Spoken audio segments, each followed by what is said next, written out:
سعودی عرب میں مقامی بینکوں کے درمیان رقوم کی ترسیل کا نظام ویسے تو بہت ہی اچھا اور آسان ہے، مگر کبھی کبھار اس میں مشکلات پیش آ سکتی ہیں۔ مثال کے طور پر آپ کا اکاؤنٹ کسی بینک میں ہے اور آپ نے کسی شخص کو پیسے بھیجنے ہیں جس کا اکاؤنٹ کسی اور بینک میں ہے، اور جمعرات کا دن ہے اور اب آپ کو پیسے بھیجنے ہیں ڈیوٹی آورز کے بعد، مثال کے طور پر مغرب کے بعد، تو رقم کی وصولی اتوار کے دن ہوگی جب بینک کھل جائیں گے۔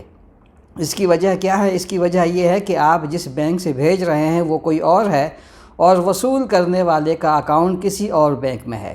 سعودی سینٹرل بینک ساما نے رقوم کی منتقلی کا نیا نظام متعارف کروایا ہے۔ اس نئے نظام کے تحت ہفتے کے 7 دنوں میں اور دن کے 24 گھنٹوں میں کسی بھی وقت فوری طور پر رقم کی ترسیل ہو سکے گی۔ نئے نظام کا فائدہ یہ ہے کہ ایک طرف رقوم کی منتقلی آسان اور تیز ہو جائے گی اور دوسری طرف معاشرہ اور ادارے کیش فری ہو جائیں گے۔